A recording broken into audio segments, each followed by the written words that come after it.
Charivari, Parisien, âme, sourire, beauté pareille aux lys fleuris.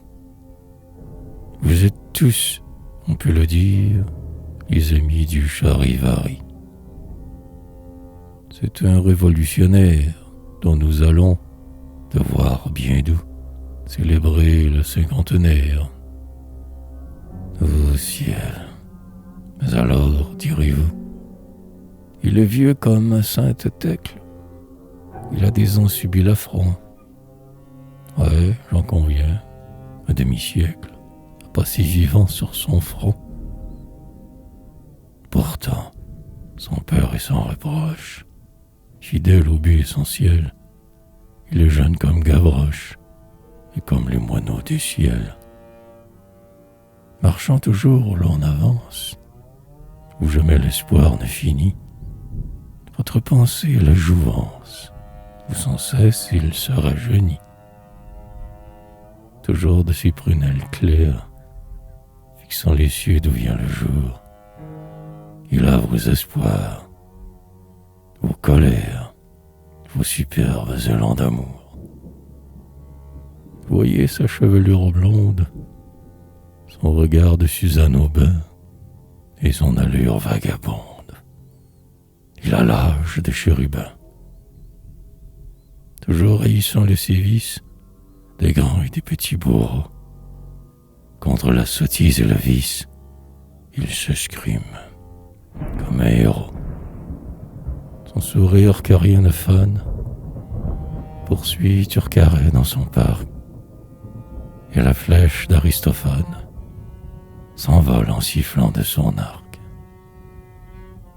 Et les Judas, les vils Alphonse, les filous dont l'œil s'effarait, tout ce qui rampe dans les ronces, au bas de l'humaine forêt. Le délateur, le traître horrible, qui n'a pas connu la rougeur, tremble quand cet enfant terrible leur apparaît comme un vengeur. Il est noble et, si l'on y fouille, son passé fort bien réussi, faut bien celui des la trimouille et des meilleurs Montmorency. Car toujours, pour calmer sa fièvre, cet ennemi des plats valets a trempé son ardente lèvre dans le verre de Rabelais. Qu'il soit joyeux, nul ne le nie.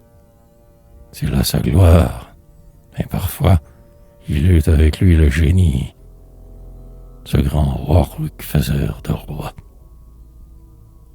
Parisienne, blanche étoile, dont l'éclat n'est jamais terni, ton charme divin se dévoile dans tout l'œuvre de Gavarni.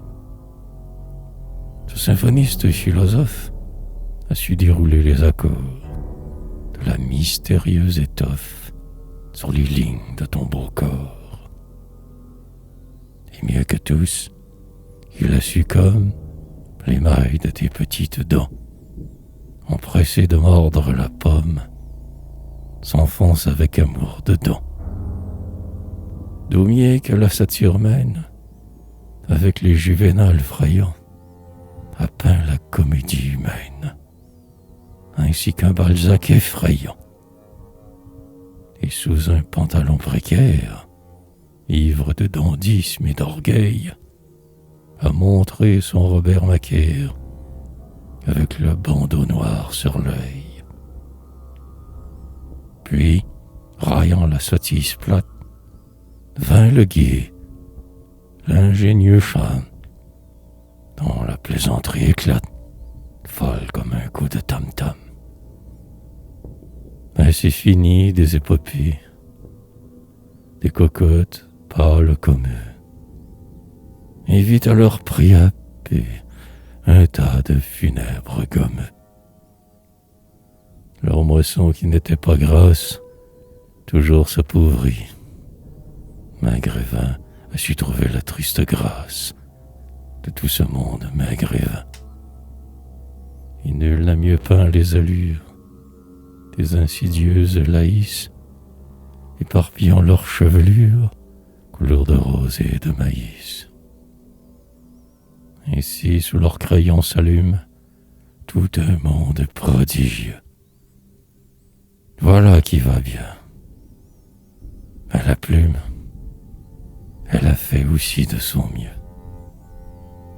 En ses colères indignées, Charivari nargue le temps. Il a des verges à poignée, encore pour au moins 50 ans. Puis il aura le vent en poupe, si votre amitié lui sourit. Car, comme Riquet à la houppe, vous savez donner de l'esprit. Donc, vous tous, buveurs d'ambroisie, qui dédaignez le vin banal, aimez-nous aux foules choisies. Et, saluant votre journal, pour fêter son cinquantenaire, qu'un applaudissement nourri fasse avec un bruit de